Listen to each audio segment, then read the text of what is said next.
Okay, so we are live.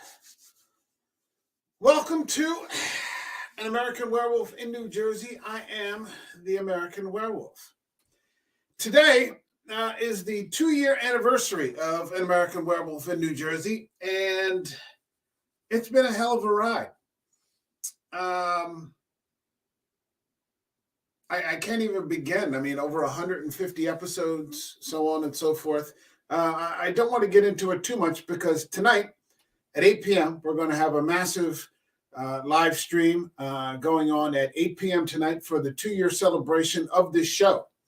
So I don't want to get into that too much tonight, but yeah, I mean, if I think about, thank you, Dan. Thank you. I appreciate it. Mr. Dan's here. He just happened to stop in. And this is a spontaneous sort of stream where I really wanted to talk about some more movies that I've pilfered from my dad's collection. And if you followed any of these other Media Grab streams, you know that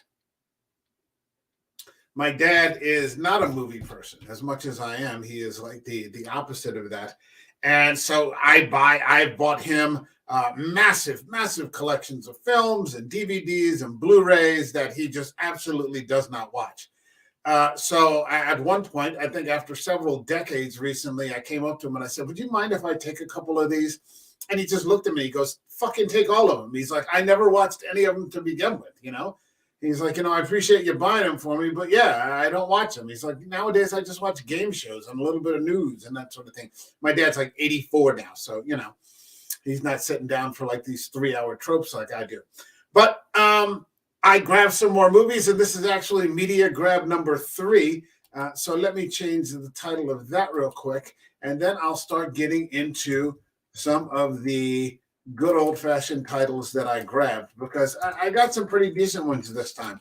And here I go. Okay, so the first one, let's take a look off the top. Okay, this is a fun one. One with Owen Wilson, Behind Enemy Lines. And I like this movie. As much as a war movie can be fun, this one kind of falls into that category. And it happens during the invasion of Kosovo or Yugoslavia, where Owen Wilson is a Navy pilot who gets shot down on the unfriendly side of things and has to make his way through all those crazy genocidal militias that were happening. And for those of us who are old enough to remember, that stuff that was going on in Eastern Europe with the split of Yugoslavia was actually pretty scary. And some of this is actually a little scary. It's over the top. It's more of an action movie than a war film. But it was pretty good, and I enjoyed it, so I picked that up. All right, here we go with the next one. Let's see what we got. Another war film. Tora, I've got these turned away from me, so I can't see what the titles are, and I only grabbed them the one time. Tora, which has, if I'm not mistaken, the story of the Pearl Harbor invasion. It's actually got, I think, some of the actual footage of the invasion on Pearl Harbor. I'm curious about this. I haven't seen it in a very, very long time, but it looks like it's worthwhile. So, yeah, I decided to grab it, and I'll be catching that really soon. Okay, so let's go from there. Here we go. All right, something completely different. I got Austin Powers, International Man of Mystery. And I haven't seen these movies probably in a good 15 or 20 years. They're hysterical. And I might as well just go through all of them. I ended up picking up all 3. The Spy Who Shagged Me. I actually wouldn't mind sitting down on a day off and just like going through all 3 of these at the same time with Heather Graham. And finally, I got Goldmember, which is the only worthwhile thing Beyonce's ever done, which is play Foxy Cleopatra in this movie. But these are hysterical movies.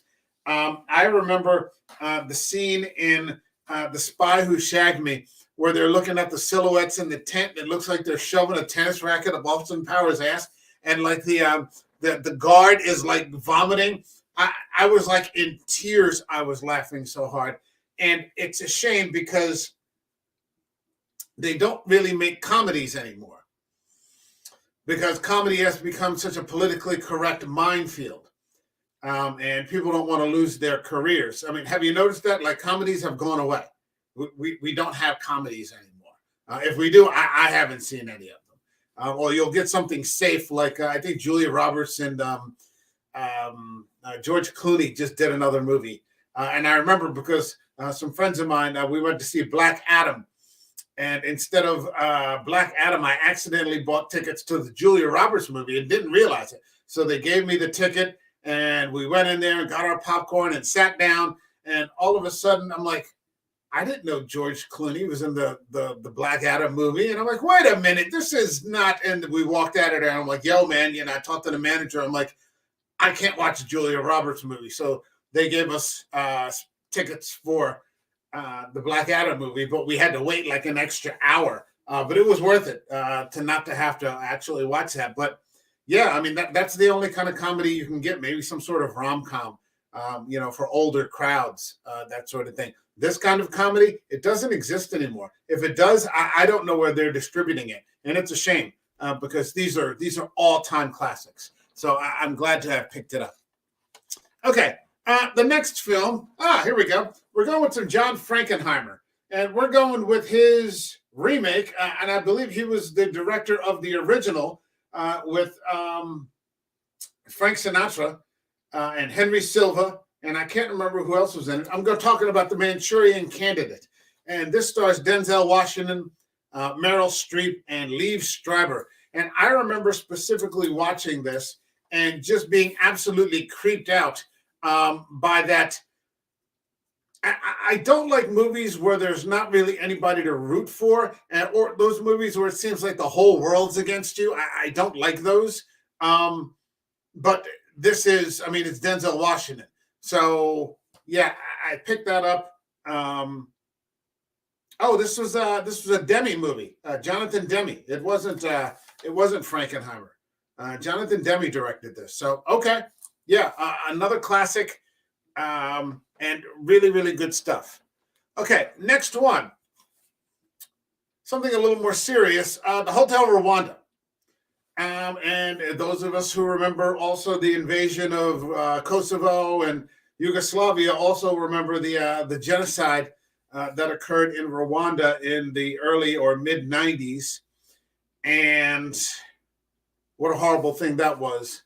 And this is one of several movies that was made about a man played by Don Cheadle. His first name was Paul, and I don't remember what his last name was.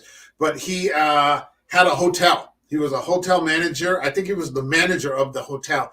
And he hid, I think they were Tutsis. The Tutsis were the demographic that were being persecuted. And he hid hundreds of them inside his hotel and kept the militias out. And ended up saving, like, I don't know how many countless lives. But it's a great film. And years later, I ended up buying a copy of the book by the man who was the actual hotel manager. And it's called Hotel Rwanda. And it's a great story. If you remember correctly, I think a year before that, we had the Black Hawk Down incident. And that was a situation where we were the United States was trying to feed Somalis who are suffering another genocide. And I think 300,000 people have died of starvation.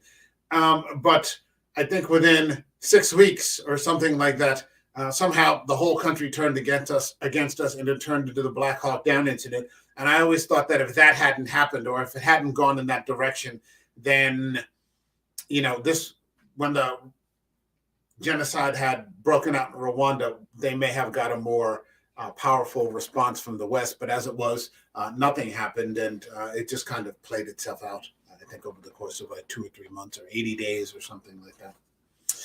The next one, a Danny Boyle film, Slumdog Millionaire. This is early Dev Patel. I'm a Dev Patel fan. And more modern things now, like A24's The Green Knight. Also in Hotel Mumbai, which was about the terrorist attacks in Mumbai that happened in 2008. But yeah, this is a fantastic film. Fantastic film about a poor kid who was able to get himself on a game show and have a chance to win $1 million. And I lived in India for 7 years. So, almost anything from India matters to me. Any of their films. And, it's a very underrated place in terms of generating decent cinema. And one of their biggest breakouts from last year, RRR, recently just got snubbed at the Oscars, probably just to have more of the usual goop or movies you've never heard of, win awards. The final movie in my list is De Palma, and De Palma here with The Untouchables. Kevin Costner is back in the A-list with that show Yellowstone, and I bought the first 4 seasons on Blu-ray for myself for Christmas. And hey, Patrick, what's going on, man? Yeah, thank you very much. 2 years, man. 2 years. Lots of changes, all for the better. Absolutely. Thank you very much. I appreciate it. But yeah, I mean, this is late 80s. De Palma, very young Kevin Costner, Robert De Niro as Al Capone, Andy Garcia, Sean Connery. Sean Connery is just fantastic in this. I look forward to watching this very soon. Fantastic De Palma. I haven't covered much De Palma on the show. We did Carrie, and I did a couple of things with Agoraphobe. This is all-time classic stuff. Crime thrillers and dramas, loosely based on true stories, true events of what happened in the United States during Prohibition when the FBI was trying to crack down. Patrick says, Yellowstone seems like a fun show. It's not fun. It's not fun. It's a twisted show. It's a role unlike anything I've ever seen Costner play. But it's pretty good. By the time you get to some of the later series, and they just had season 5, it's kind of over the top. But yeah, it's not exactly what anyone would call fun. There's some warped people in there. And Costner at best is an anti-hero / villain. But I suppose as the seasons go on, and with all shows where anti-heroes are being portrayed as the main characters, it's simply an issue of lining them up against someone worse. So that's kind of what's happening with that. Okay, that's my quick video. Check out the channel if you happen to catch it. Like, subscribe, leave a comment. That always helps. One-word comment is fine. It helps the traffic. We'll be back tonight, and I'm going to post on that in a little bit for the 2-year anniversary. It's going to be a packed panel with lots of people. So the link will be in the description to stop by, and I hope to see you there. Hold on a second. Patrick says, yes, the Rip character. Yeah, he's pretty good. Was it Kohlhauser?